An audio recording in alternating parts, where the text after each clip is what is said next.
is currently the Deputy State Secretary for EU Bilateral Relations and Cultural Diplomacy at the Ministry of Foreign Affairs in Hungary. He was born initially in 1965 in Budapest, studied in 1983 at the Friedrich Schiller University, and he received his diploma in 1989 at the Faculty of Humanities of the Ötvös Loránd University of Arts, majoring in Hungarian and German language and literature. In 1989 until 1990, he was a DAAD scholar at the Hamburg University. And we've spoken about DAAD a number of times with our young leaders this week as one of the very interesting examples of also cultural diplomacy. That's the Deutsche Akademische Austauschdienst, or the German Academic Exchange Service. From 1995 until 1998, he was the PhD student of the Budapest Institute of Graduate International and Diplomatic Studies. 2006 until 2009, PhD student of the Andrassy Grulia German Language University of Budapest. So you can see the connections with Germany go back quite some time.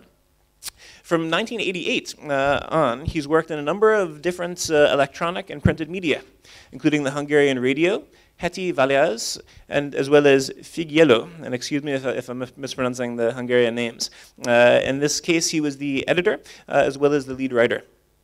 He taught also foreign languages department of the Ötvös Loránd University of the Arts. He was the director of the Friedrich Naumann Foundation from 1992 until 1998 in Hungary. And during the term of the first Orbán cabinet, he was the administrative state secretary for the Ministry of National Cultural Heritage. Later, in the second half of his term, he was Hungary's ambassador to Germany. He served as ambassador to Switzerland from 2003 until 2005. From 2005 until 2006, he was the deputy head of department of the Ministry of Foreign Affairs. He was also a senior consultant at Roland Berger Strategy Consultants from 2006 until 2010. So again, some experience in the private sector as well as the public sector. So I think really we can benefit from both of your perspectives in that regard for the lecture. In addition, since 2006, Mr. Pröhle has also served as the National Superintendent of the Lutheran Church of Hungary. So again, a man of much experience and also many responsibilities, both publicly as well as also in the private sector. The topic that he has chosen today is the importance of nation branding in contemporary international economics.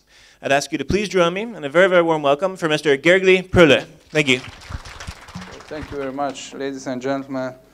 Mr. Domfried, for your kind words and for the introduction. It's always very interesting to know about myself. Some new information. Coming from a country which is very much in the international public discussion nowadays. I'm very happy that I can share some views with you, and we can probably discuss afterwards. My experience is, of course, totally different from that what we have heard from Mr. General Secretary, because you have heard in my CV, I am in the classical diplomacy. So and being a civil servant in a classical foreign ministry in a country 20 years after the political changes in Central and Eastern Europe, it's of course a very important and very interesting experience, because there was a kind of lack of that global view what you have tried to explain, and of course the importance of cultural diplomacy was a little bit different what we have to experience nowadays. So I appreciate very much the achievement and the efforts of your institute here, because it's still a very interesting task to fight for the interests of cultural diplomacy, to develop this consciousness that cultural diplomacy and culture plays an important role in not just in nation branding, but also in the international diplomacy and even in the economic development of the world. I hope we will have some time for discussion, and to make it short, I would first read my text. In today's changing world, culture matters more than ever. Increased human mobility is accelerated by open market policies, climate change, and new, faster forms of communication. Cultural and social transformation are taking place at an increasingly rapid pace and can result in profound social ramifications for societies as they try to adapt. In this ever-changing cultural and political landscape, where cultural diversity is present both inside and outside every society, a new debate has emerged challenging public policies. Indeed, the power of culture in all its diversity as a prerequisite for peace, a source for intellectual, emotional, and spiritual well-being is more important than ever. The recent Millennium Summit of Heads of States in New York, September 2010, recognized the value of cultural diversity for the enrichment of humankind and the importance of culture for development, and mentioned in particular its contribution to the achievement of the Millennium Development Goals. Policies sometimes limit culture to expressions of the past. It is important that cultural policies equally consider the capacity of culture to regenerate permanently through infinite new forms of creativity and innovation. Digital culture today occupies a widening space with new cultural content, audiences, virtual identities, and new social networks. While information and communication technologies play a central role in creation, production, distribution, access, and enjoyment of cultural content, they may serve to standardize rather than diversify cultural contents. New forms of cultural expressions have emerged, experienced principally by young people in urban settings alongside new media. E-books, visual arts, graphic novels, street art, and so on. We shall make best use of all those challenges mentioned above when increasingly practicing public diplomacy as an important tool of soft power and paying more and more attention to our country's reputation. It is not hype, but a non-stop affair in which we continuously have to question whether we should improve our public diplomacy structure, instruments, and content. Public diplomacy is a tool to bring diplomacy closer to the citizens through country promotion, the transparency of international affairs, and through more intensive communication. Public diplomacy can be a useful tool in bridging gaps between radically different cultures. It is practiced between countries where there is a great deal of economic interdependence. The fact that there are new participants in the playing field can only be welcomed. The contributions by civil society and the non-governmental organizations are of particular importance. New non-state participants have an increasing impact on decision-making in contemporary society. The main goal of a government public diplomacy can be, as we have seen, to pay more and more attention to the country's reputation, with other words, to sell a nation brand. Do we need it at all, the nation branding? This is an interesting question to put forward. We can observe the standardization of some cultural patterns at the global level and cultural diversification at the local level, both due to the impressive number of cultural goods and services circulating globally through transnational cultural industries, international companies, and development cooperation. Universal visual images, uniform patterns of popular culture, and similar consumer goods are brought to the most remote corners of the globe.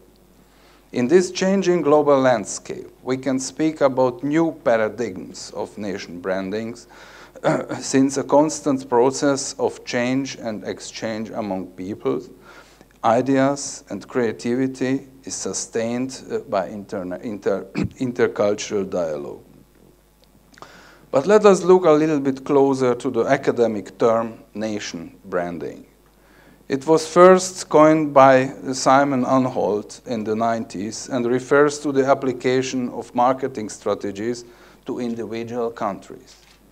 The aim is to create and promote a distinct self-image and international reputation that will most effectively serve a nation's interests.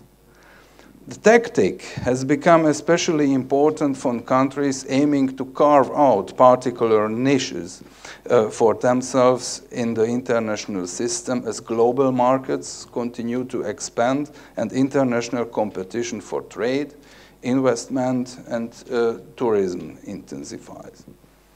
Yes, the field remains one of the most important arenas of public diplomacy, but the growing interest in the power and potential of nation branding suggests that its presence and legitimacy will only continue to grow in the coming years. Therefore, we definitely need it. In the broadest sense, nation branding simply refers to the application of corporate branding strategies to individual nations with the aim of influencing foreign affairs and international interactions. Nation branding focuses on developing and appealing positive image in order to support a nation's presence and influence in the international realm.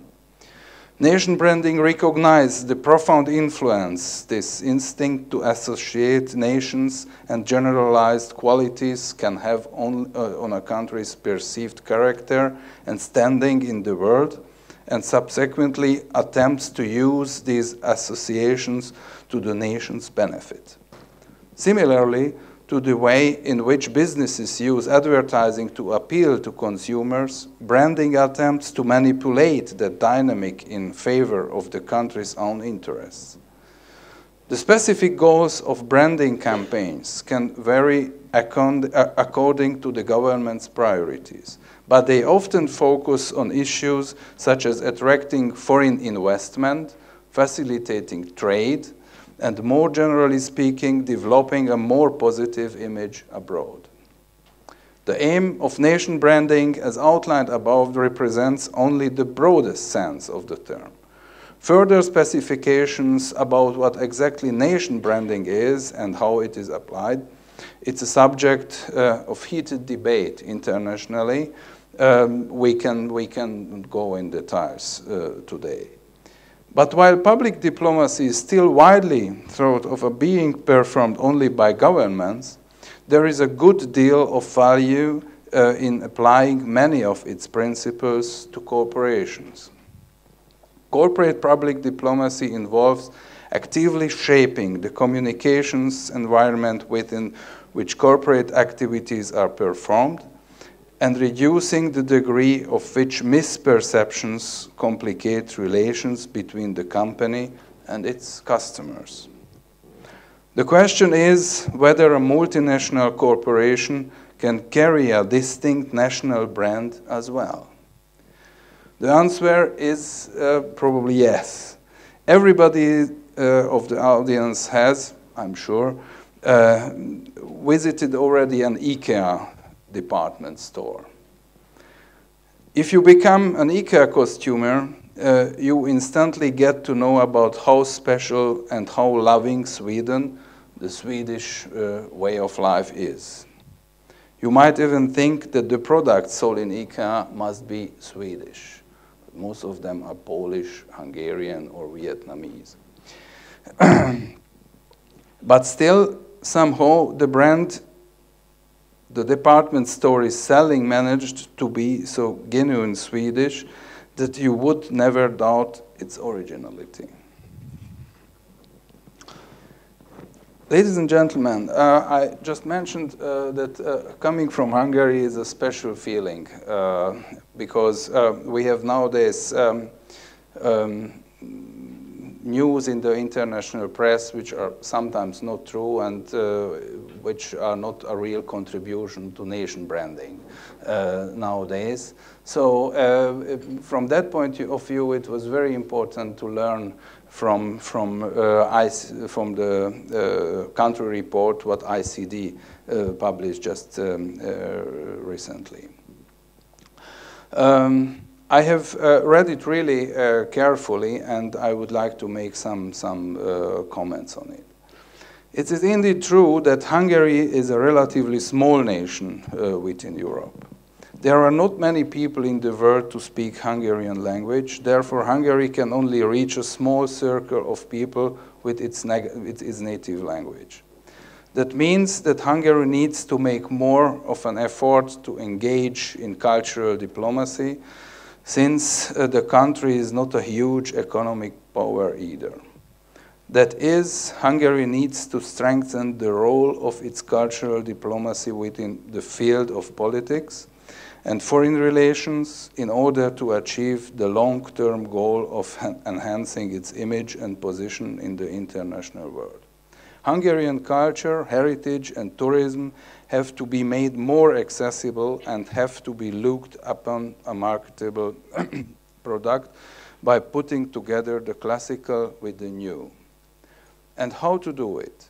ICD very rightly suggests by expanding Hungarian cultural diplomacy around the world through the traditional ties of the Hungarian diaspora in Europe and beyond.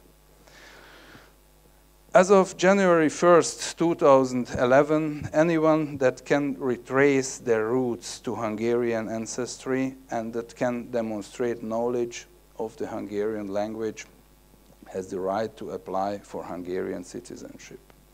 Although this is a political move, it has cultural origins, since those now given the opportunity to apply for citizenship have been Hungarian culturally.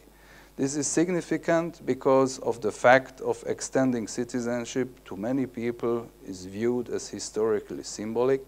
Therefore, cultural diplomacy eases relations with Hungarians all over the world. Ladies and gentlemen, I think when I try to identify the real topic of the conference, it's important that we try to speak more internationally and also at home about the importance of culture in the communication, in the international communication. We try to explain more for investors, traders, businessmen, how important it is to know the culture of each other, because I think it is a very important bridge, a very important link, and always a very important tool in the diplomacy, in the international trade and the international economics. Thank you very much for your attention, and I'm open to answer your questions. Well, thank you very much, Mr. Gergely Pröhle, for your lecture.